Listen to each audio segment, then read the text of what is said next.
Assalamualaikum, baiklah saya akan menjelaskan tentang sistem koloid. Sistem koloid adalah suatu bentuk campuran yang keadaannya terletak antara larutan dan suspensi.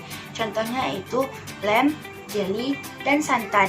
Nama koloid ini diberikan oleh Thomas Graham pada tahun 1861.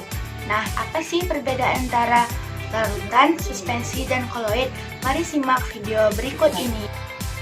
Perbandingan sifat larutan, koloid, dan suspensi. Larutan atau dispersi molekuler mempunyai sifat yang pertama homogen, yaitu tak dapat dibedakan walaupun menggunakan mikroskop ultra. Yang kedua, semua partikelnya berdimensi kurang dari 1 nanometer. Yang ketiga, terdiri dari satu fase. Yang keempat, stabil. Dan yang kelima, tidak dapat disaring. Contoh dari larutan yaitu larutan gula dalam air. Koloid atau dispersi koloid mempunyai sifat yang pertama, secara makroskopis bersifat homogen, tetapi heterogen jika diamati dengan mikroskop ultra. Yang kedua, partikelnya berdimensi antara 1 nanometer sampai 100 nanometer. Yang ketiga, terdiri dari dua fase. Yang keempat, pada umumnya stabil. Dan yang kelima, tidak dapat disaring kecuali dengan penyaring ultra.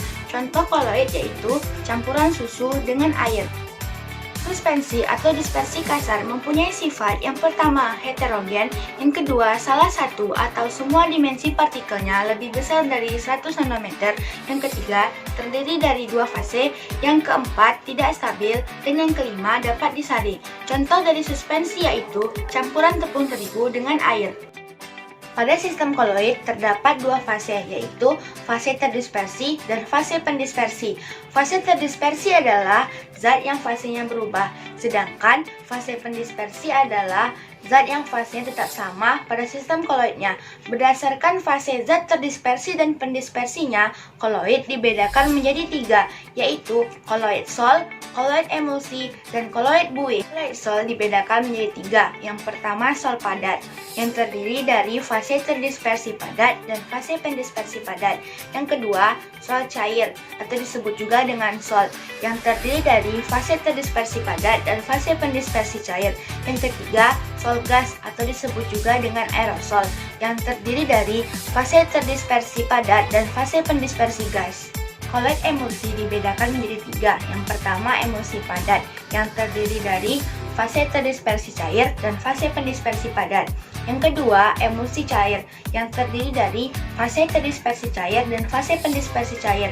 Yang ketiga emulsi gas, atau disebut juga dengan aerosol, yang terdiri dari fase terdispersi cair dan fase pendispersi gas. Koloid buih dibedakan menjadi dua. Yang pertama buih padat, yang terdiri dari fase terdispersi gas dan fase pendispersi padat. Yang kedua buih cair, yang terdiri dari fase terdispersi gas dan fase pendispersi cair.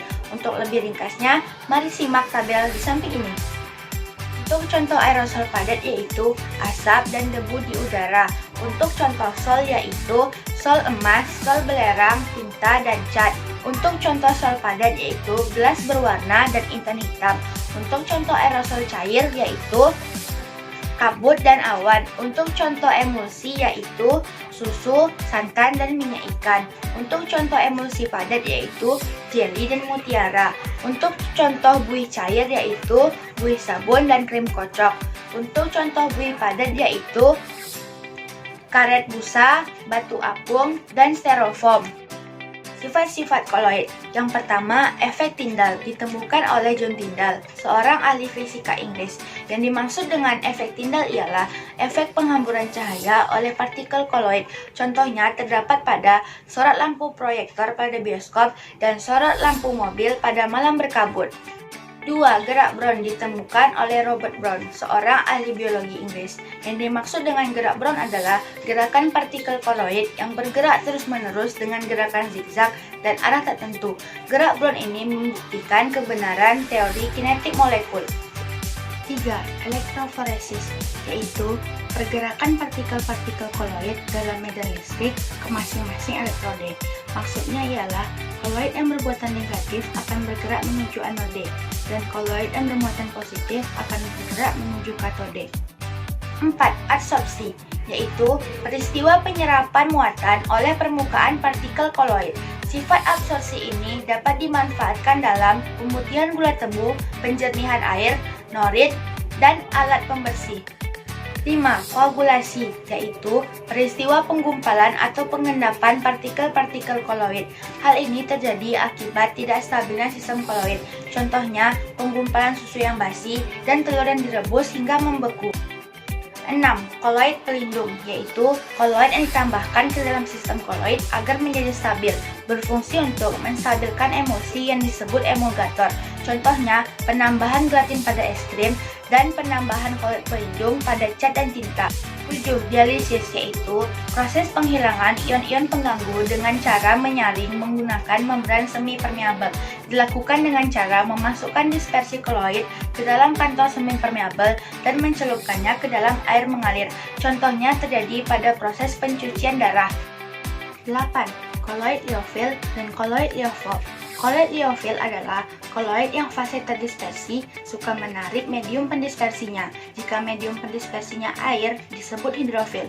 Sedangkan koloid liofob adalah koloid yang fase terdispersi tidak suka menarik medium pendispersinya. Jika medium pendispersinya air, disebut hidrofob. Contoh koloid liofil dan liofob. Untuk contoh koloid liofil yaitu protein, sabun, deterjen, agar-agar, kanji, dan gelatin. Sedangkan untuk contoh koloid liofob yaitu susu, mayones, sol belerang, sol FeOH 3 kali, sol sulfida, dan sol logam. Pembuatan sistem koloid. 1. Kondensasi atau secara kimia, yaitu cara pembuatan koloid dari partikel kecil atau larutan menjadi partikel koloid. Yang pertama dengan cara reaksi redoks, yaitu reaksi yang disertai perubahan bilangan oksidasi. Contohnya pada pembuatan sol belerang. Untuk penulisan reaksi kimianya dapat dilihat pada tabel di samping. Nah, yang kedua, reaksi hidrolisis, yaitu reaksi suatu zat dengan air. Contohnya pada pembuatan sol FeOH 3 kali dengan menambahkan larutan FeCl3 ke dalam air mendidih. Nah, untuk penulisan reaksi kimianya juga dapat dilihat pada tabel di samping. Yang ketiga dengan cara reaksi dekomposisi rangkap. Contohnya pada pembuatan sol AgCl. Untuk penulisan reaksi kimianya dapat dilihat pada tabel di samping. Nah, yang keempat yaitu dengan cara reaksi penggantian pelarut. Contohnya, bila larutan jenuh kalsium asetat dicampurkan dengan alkohol akan terbentuk suatu koloid berupa gel. Pembuatan sistem koloid. 2.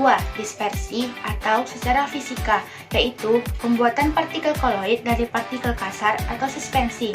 Yang pertama dengan cara proses mekanik, yaitu butiran-butiran kasar digerus ataupun digiling dengan penggiling koloid hingga tingkat kehalusan tertentu, lalu diaduk dalam medium pendispersi. Contohnya, sol belerang dapat dibuat dengan menggerus serbuk belerang bersama dengan gula pasir. Kemudian, serbuk yang sudah halus tersebut dicampur dengan air. Yang ketiga dengan cara peptisasi, yaitu partikel-partikel besar dipecah dengan bantuan zat pemeptisasi atau pemecah. Contohnya, endapan AlOH 3 kali dipeptisasi oleh AlCl3. Endapan NiS dipeptisasi oleh H2S, dan agar-agar dipeptisasi oleh air. Yang keempat dengan cara Bussard-Bredig, yaitu alat pemecah zat padat atau logam menjadi partikel koloid dengan menggunakan arus listrik tegangan tinggi. Cara ini digunakan untuk pembuatan sol logam seperti perak, emas, dan platina. Gambar di samping merupakan cara kerja Bussard-Bredig, yang mana gabungan dari cara dispersi dan kondensasi. Yang kelima dengan cara homogenisasi, yaitu cara yang digunakan untuk membuat suatu zat menjadi homogen dan berukuran partikel koloid. Contohnya, untuk membuat koloid tipe emulsi, seperti susu. Pada pembuatan susu, ukuran partikel lemak pada susu diperkecil hingga berukuran partikel koloid. Sekian penjelasan saya tentang sistem koloid. Apabila masih banyak terdapat kesalahan, mohon dimaafkan.